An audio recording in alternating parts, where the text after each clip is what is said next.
sexy, spooky bones. Yeah.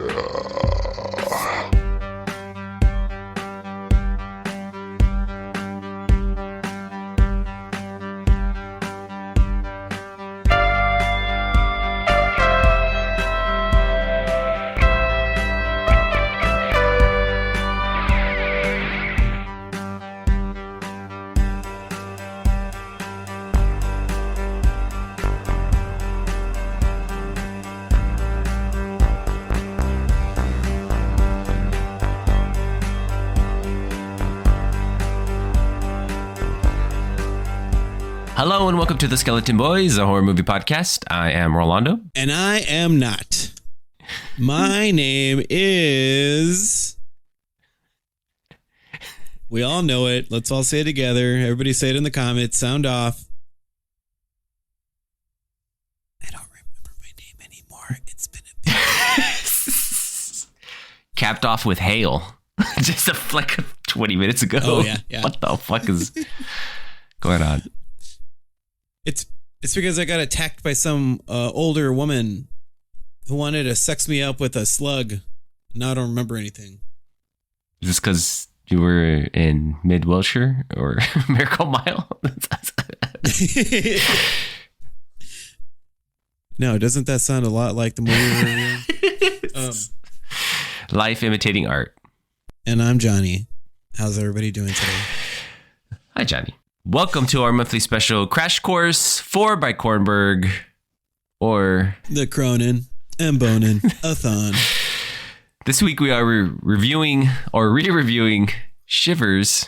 As always, John will give us the plot in 5 words, give our first thoughts, and then we'll go to a deep spoiler analysis. So, I fucked up.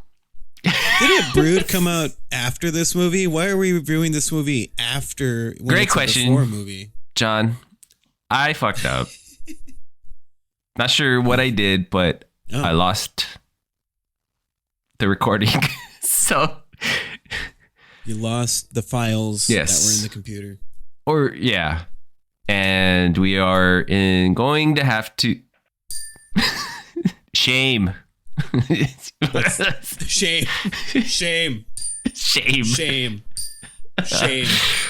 Yeah.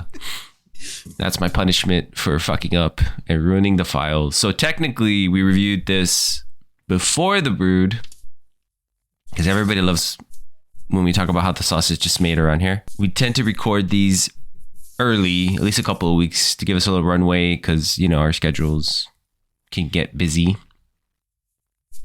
And so we were usually a couple of weeks ahead.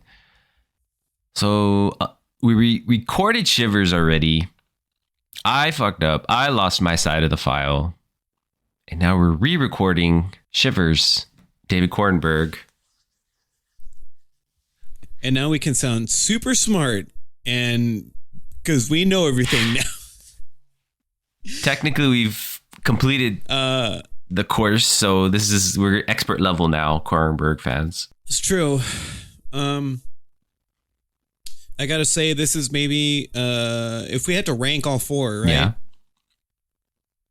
This probably comes in. You know, the way we initially had them reviewed, it was probably the ranking I would give them. Stereo is obviously number 1. No, I'm just kidding. Stereo would be probably at the bottom. Videodrome would be number 1. Brood would be number 2, which is a tough one because I feel like this movie's more interesting as you're watching it. And Brood, I gotta say, is kind of boring for a while, but then the second half of the movie really kicks off and it's really good. I agree with that list, only I would swap Brood and Shivers. I actually I was more pleasantly surprised with Shivers than the Brood, though I thought Brood was incredibly, like, competently made, really, you know, fun throughout. I'm sorry, like, towards the end was like the best part of the movie, in my opinion. Like the culmination, the climax of it, and, you know. It felt very, I think we had talked about it feeling very much like a newer style, like a contemporary traditional horror movie. Yeah. Well, I don't know. And then now I guess like horror movies are really trying to push it. Like even Talk to Me was pretty.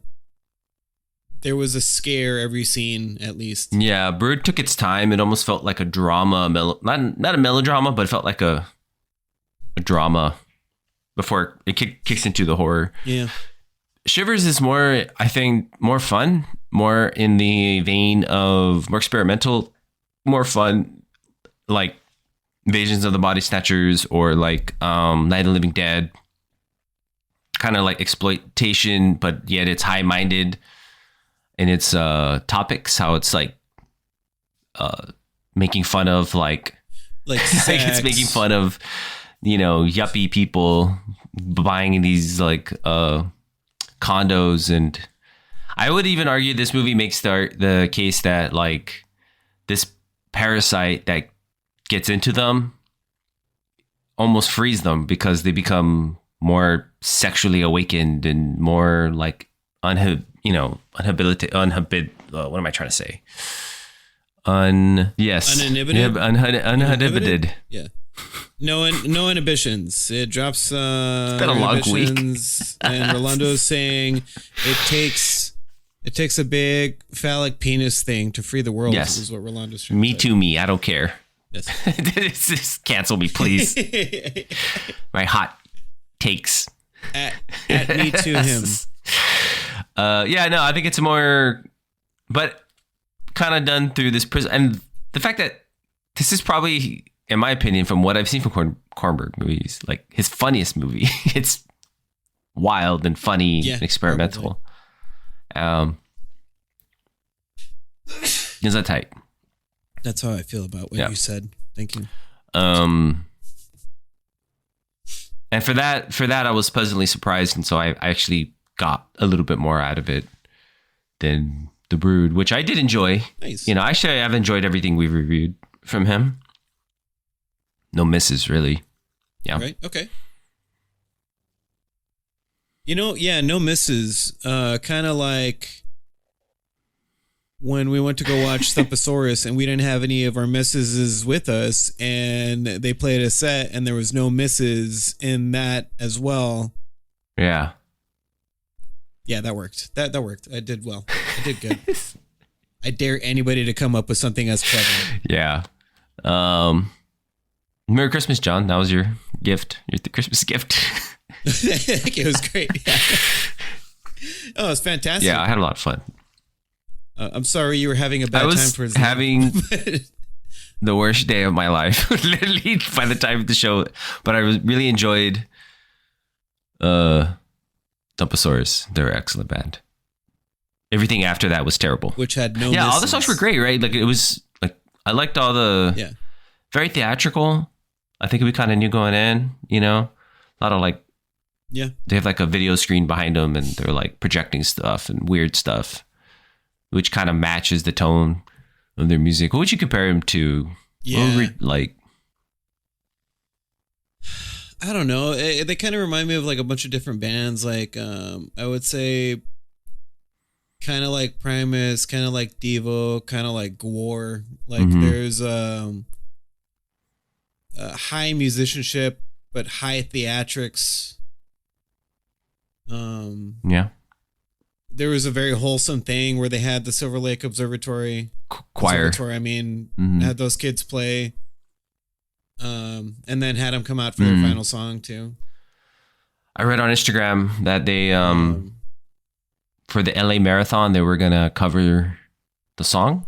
You know, what's the name of their hits? Struttin'. Which I think they found out about, which I think they helped them.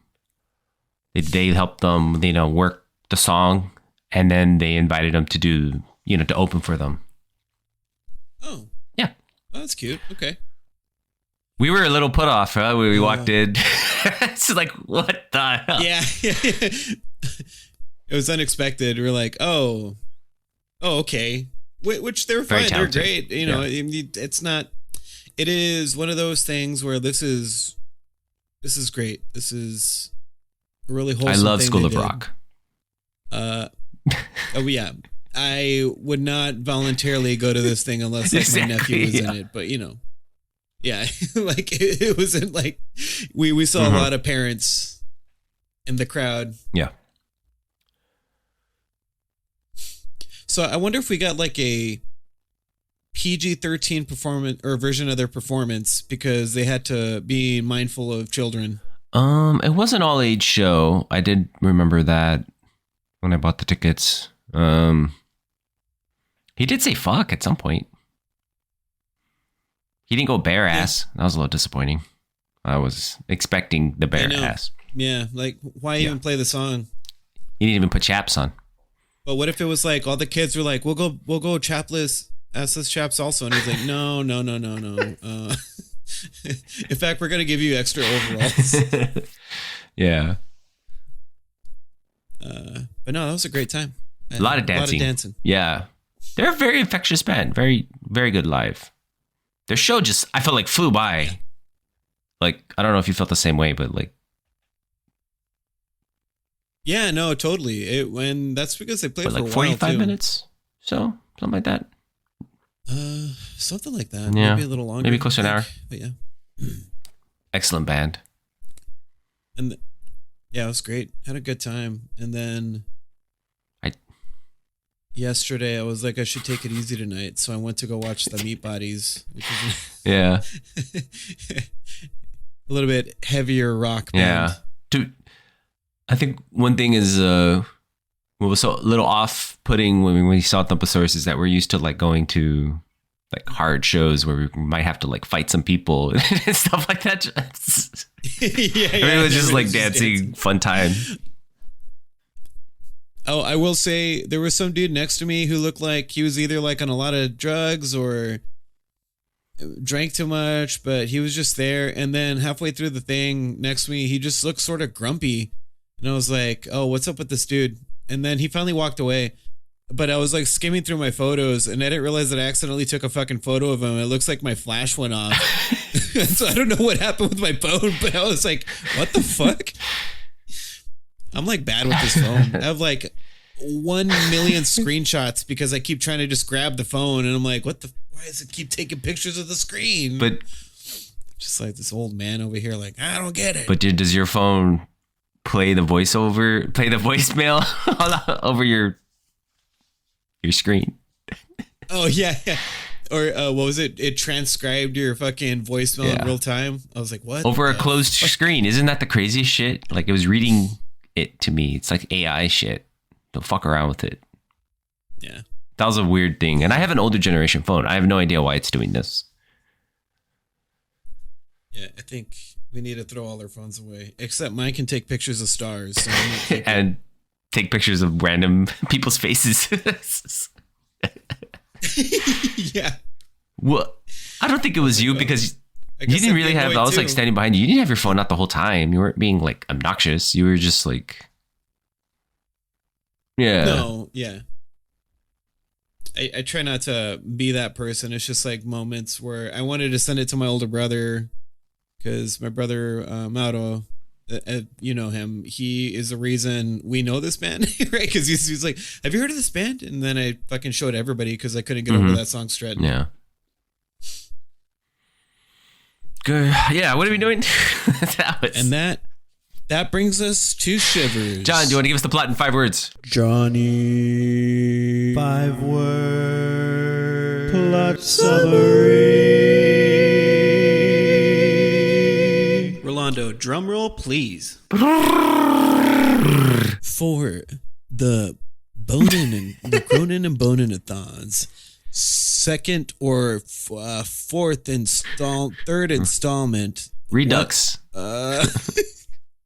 Redux. Coming in at number 3, the origins of Mothman. Yeah. Yeah, sure. I don't understand the second one anymore.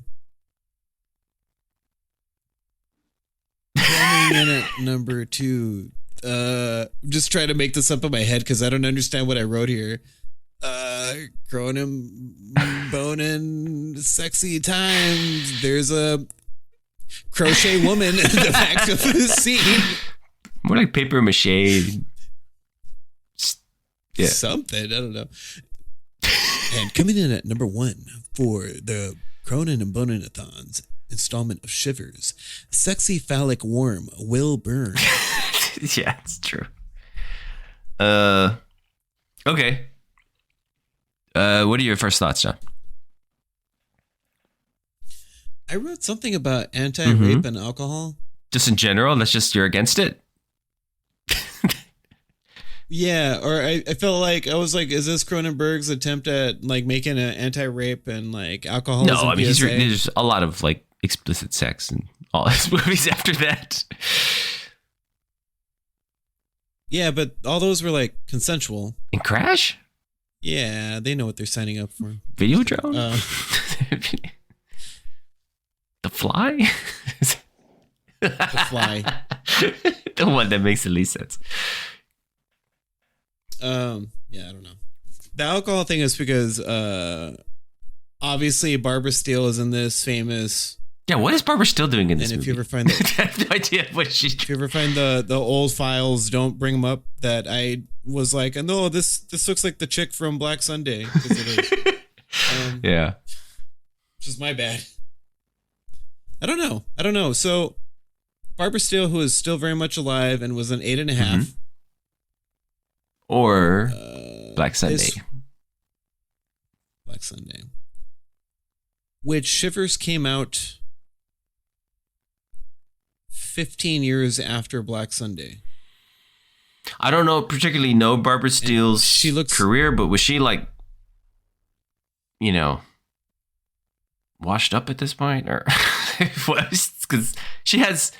You make it sound like she hasn't done anything, which she's obviously just been in something in 2023. Okay. So she is not washed up. She is still working. She was in Piranha. I don't know. But she would have had to have been famous before this, right? And I remember when we reviewed Black Sunday, we talked about how she had a horrible time on that set because the Italian director was very yes. Yeah. rapey towards her and stuff, right? To convince her to do certain things. And she was the only American on set. She's American? I think she was the only American on set. In Black Sunday. Yes. She's English. Oh, she was the only English person on set. Yeah. She was in the 39 Steps. Okay. She played extra. She played a extra. No, I don't know. I don't know what makes her famous. I think I would say Black Sunday. She did some movies before that, but I think she's kind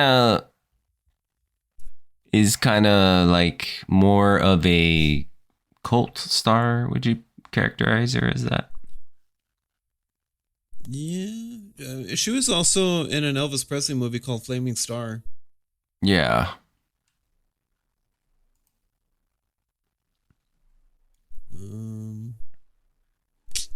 She wasn't a big part. She was in The Pin and the Pendulum. I think she was just like I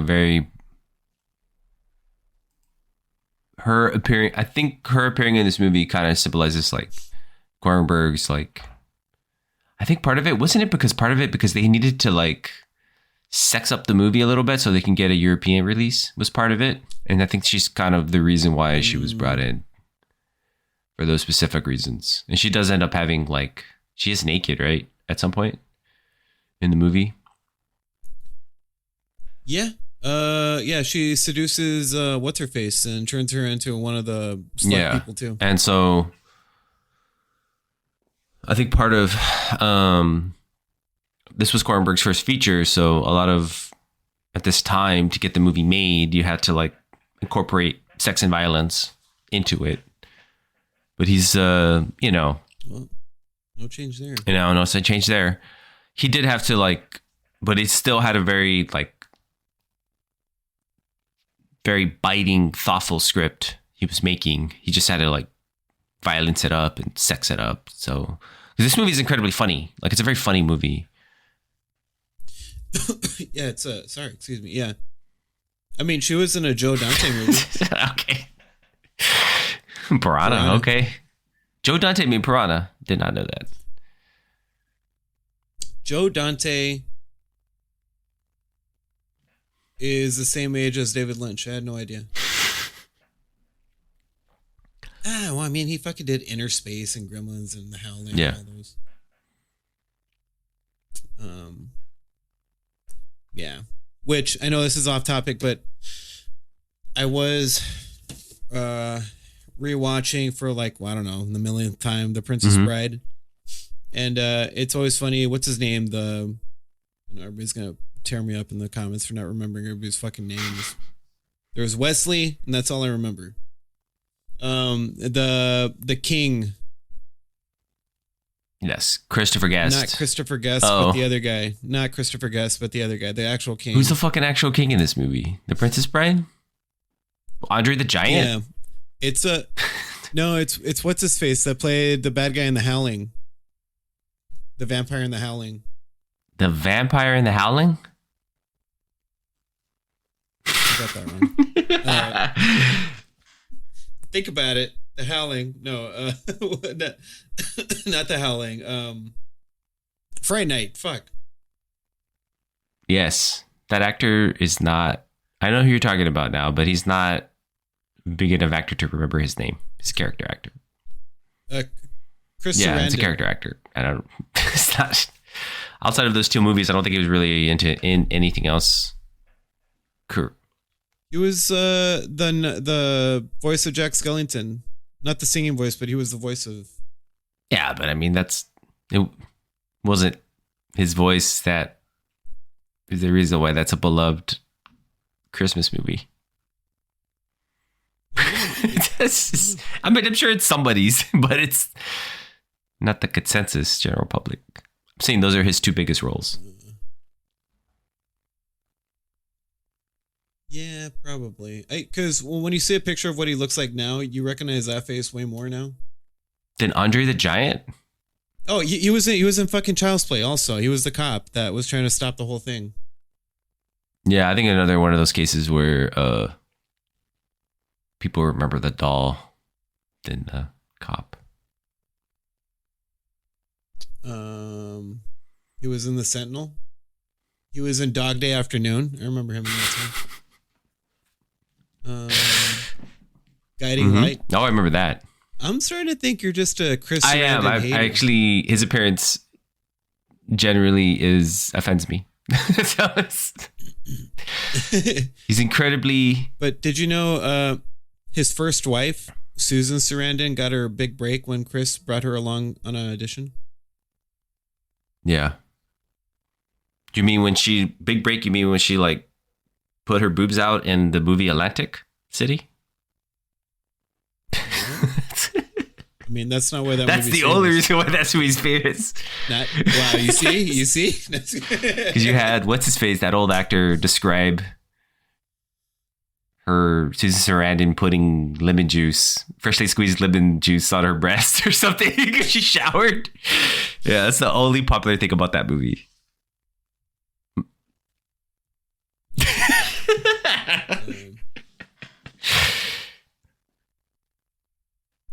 So, I remember the first time we reviewed this movie, I had to immediately talk about the first like 10 minutes being very confused because I was like, am I really watching an old man like beat up and assault like a young boy? Like I thought it was like a schoolboy, but it was some college girl we find out later who is dressed kind of like a schoolboy. Yes. But there wasn't like any like direct images of her face or anything like that. Not like it's just like it was kind of daunting to see because she was shorter than this guy and this guy already looked like he was short. And I was like, oh, what the fuck am I watching?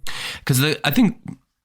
And then when they ripped open her shirt or whatever, I was like, oh my God, is this an illegal thing to watch? I think also part of that is that she had a very masculine haircut. It was very short. Yeah, maybe. Or like it felt like it looked a little too like now if you yeah, like when a young boy gets like a haircut, it's never like done well. Like maybe your hair grew out and it just looked kind It's of like bad. if we were to compare it to nowadays, it's kind of like what how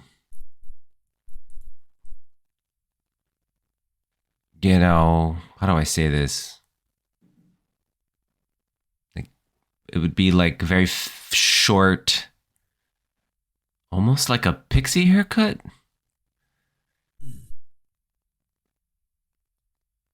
Yeah. Cancel What? Remember. What did I say?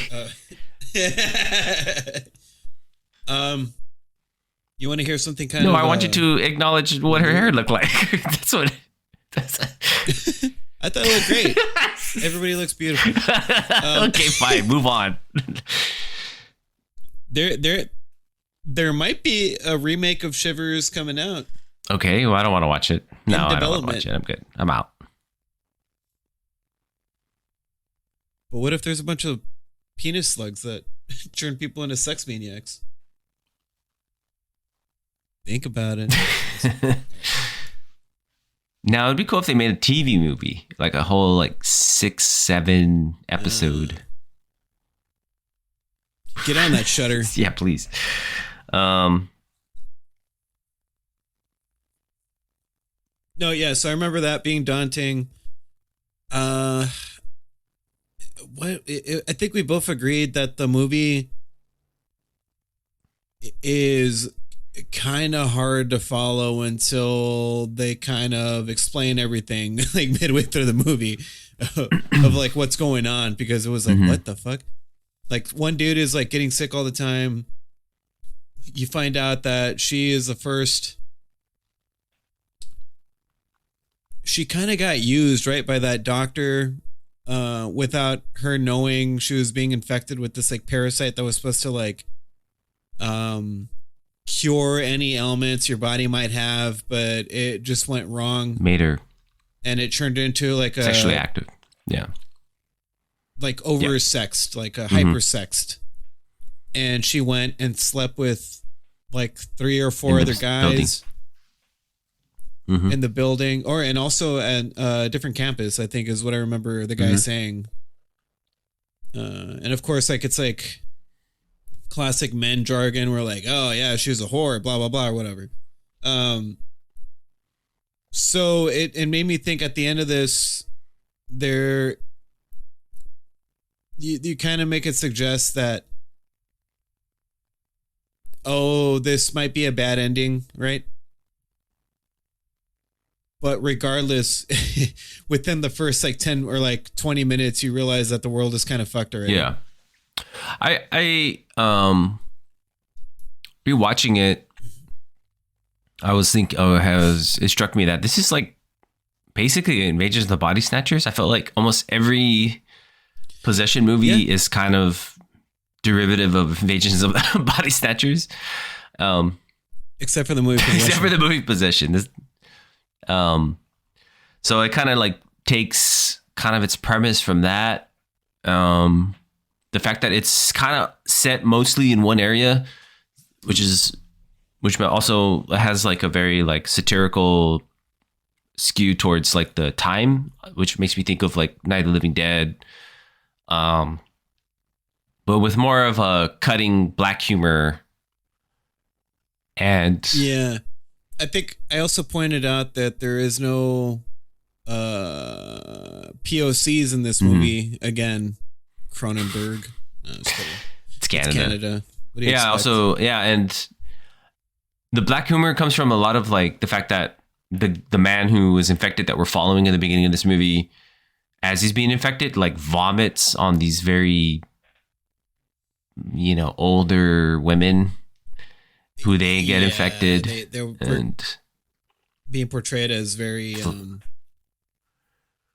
old. Yeah, very like just how old women are portrayed, like comically. Like, oh, let's go. Yeah. Whoa.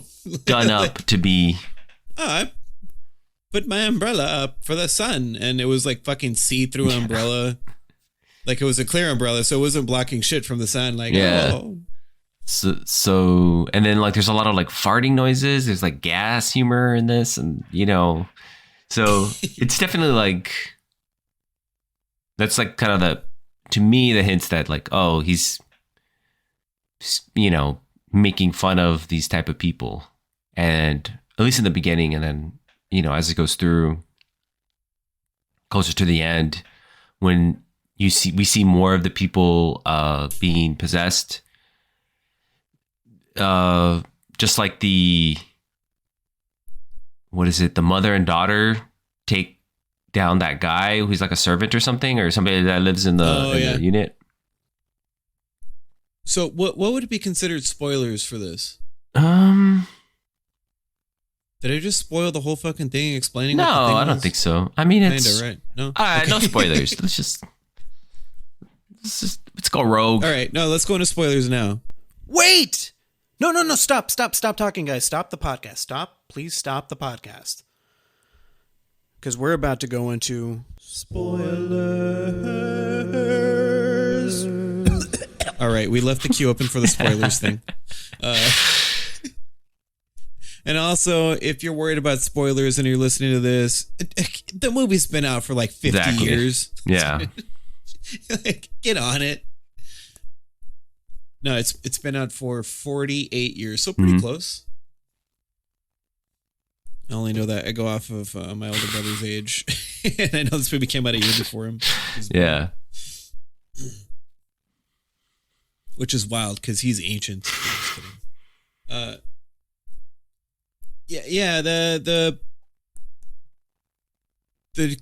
mother and the daughter thing was a little weird because a bellhop who's infected is the one that assaults the little girl, right? And then it cuts to the security guard that has the gun, and then that's where like our hero, the blonde, what's his name, our homeboy from Salem's Lot, yeah, what's his name, David? Yeah, R.I.P. Yeah. It wasn't him, by the way. It's some other guy. No, some other dude, but like he had a very similar look. Gets the gun to try to like get out of there, I guess. I'm not sure why they can't get out of the building. Oh, what? A through line for the story is they are doubling up this place to be an experimental building for something, right? Yeah. And the only way they can privately fund their own stuff is if they start selling it to yuppies, right? The condos.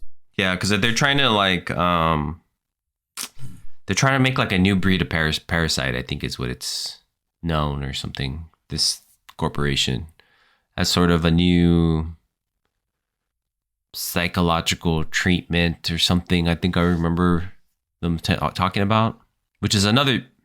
I kind of remember it was also like if you had something wrong with you inside your body, the parasite would go and kind of fix it by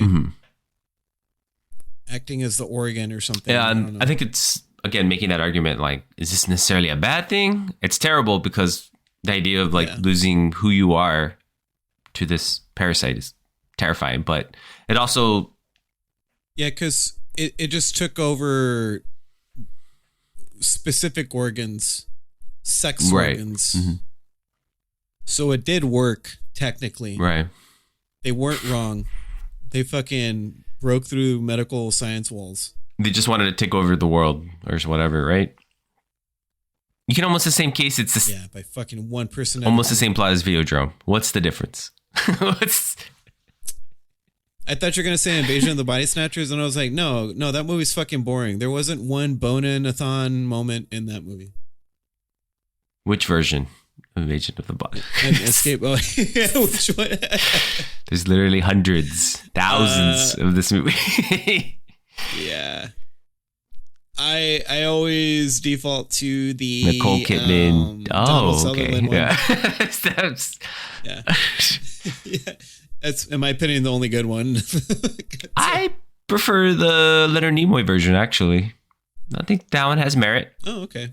But the Donald Sutherland one is the one I remember the most because it's the one that came out when while we were both young. I mean, I'd argue before we were born, but yeah. No, didn't it come out in the 90s? Isn't there a 90s version? Or is that one of the... There is a Donald 90s Sutherland's version, in it. but the Donald Sutherland one was 1978. Oh, you know what? You're right. He did come out in the remake one, and then he did the same exact thing where he was the bad guy, right? Or he was infected I by thought the Leonard end. Nimoy was the bad guy in the 78 version.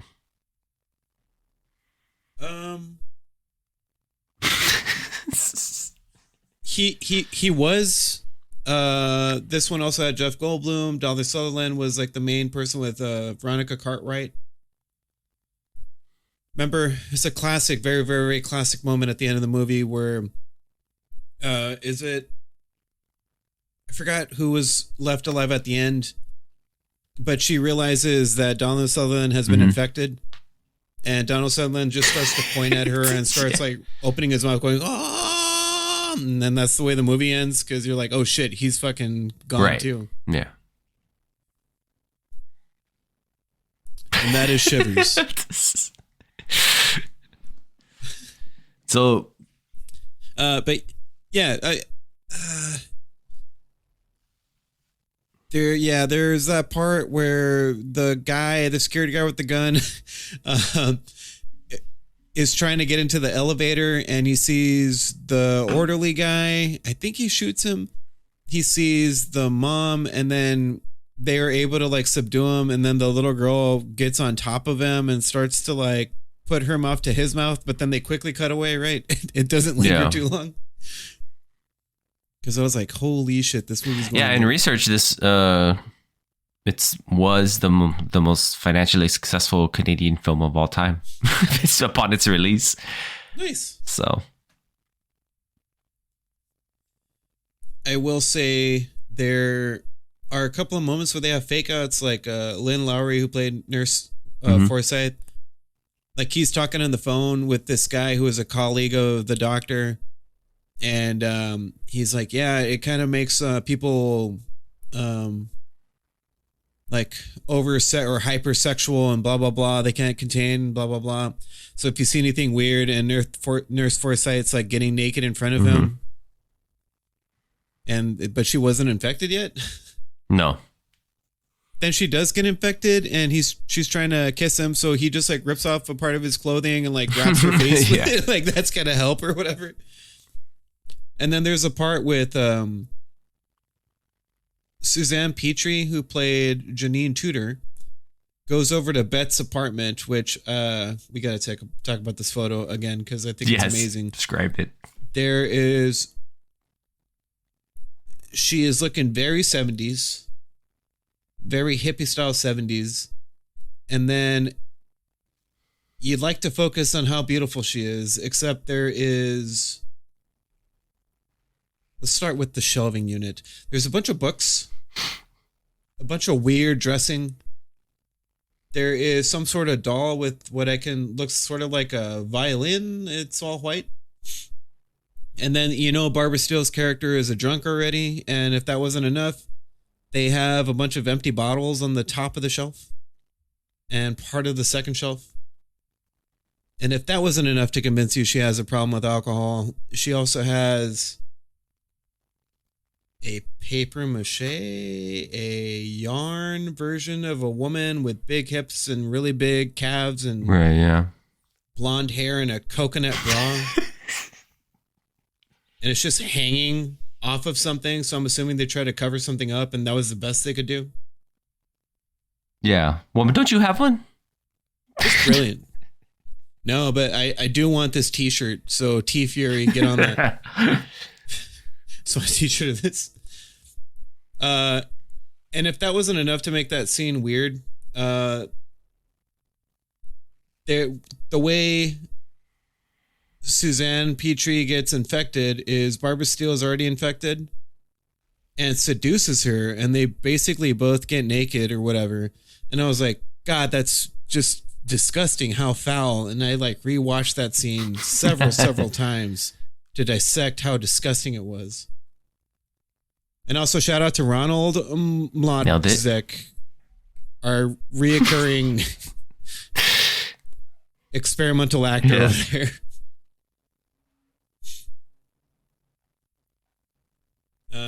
Yeah, I don't know what else to say. It's like we have a reluctant hero only because he kind of got sucked into that building to meet up with somebody, right? To meet up with the doctor. Yeah. And he somehow becomes the hero, does not get away. He finally finds a way out because Barbara Steele and Suzanne Petrie are trying to seduce him to get into the water with them. Mm-hmm. And he's like, nah, fuck that. Like, there's hardly any dialogue by this point. And he runs out of the pool room. I mean, the room with the pool in it.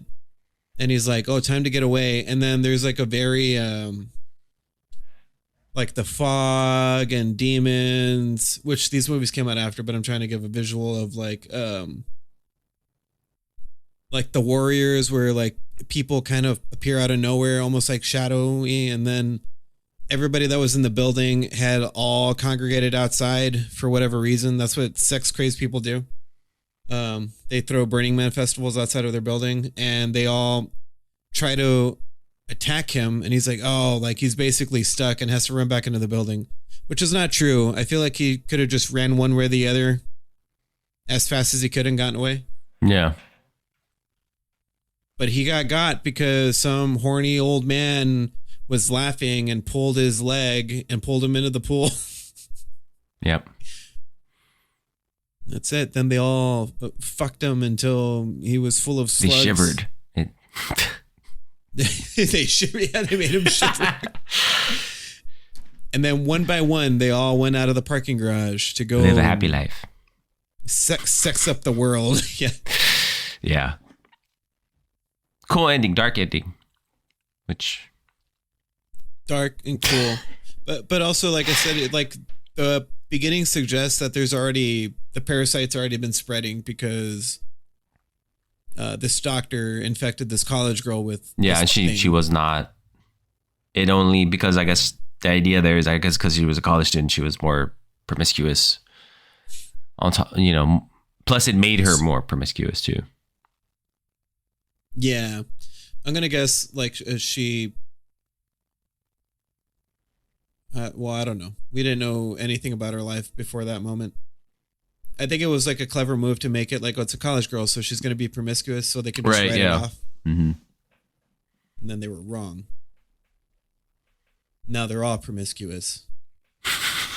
And this is exactly the movie the government needs to prove their points about no sex ever. Yeah. Unless you're a politician, no sex. All through Canada, they would show this to middle school kids. Epstein didn't come from. Don't have sex, kids. You see this movie. Don't have sex. You see how happy they are? You don't want any of that shit. Try to hit the ponds and get some hockey in. There's a lot of sex going on there, eh? Better stay clear of that one. Alrighty. Do you have any thoughts before we rate this movie? No. And I think I'm going to give it the same score. I don't remember my score, so it's going to be a fresh score. I have fresh eyes on this movie. So, alrighty. John, how many sexy spooky bones do you want to give it? How many sexy spooky bones will you give it? Sexy bones. Ooh, sexy bones. Well, I know a journey.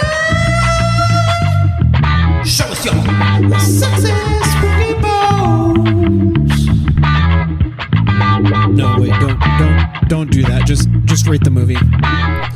I'm gonna give Cronin and Bonathon's installment of Shivers 6.96969696969 sexy spooky bones. That's sexy. I'm gonna give it. Otherwise, I would give it like a 7. Yeah, I was gonna say like 7.5. Not quite an 8, but yeah, good, significant. His first feature, definitely worth a watch. I don't think we've seen, in my opinion, I don't think I've seen a Cronenberg movie that it was at least interesting. So, yeah, extends. Yeah. That's true. Scratch that. I'll give that movie another chance. I didn't much care for Crimes of the Future in retrospect after watching it. Wasn't into it. Interesting, but kind of boring. Yeah, I didn't catch that one. All right, we did it. We redid it, John. So we did it. We finally finished the Cronin and Bonin-a-thon. We're all boned out, guys. Yeah. All right, guys, gals, non-binary pals. Thank you for listening, and as always, stay spooky and keep on Cronin and Bonin. Good night. Signing off.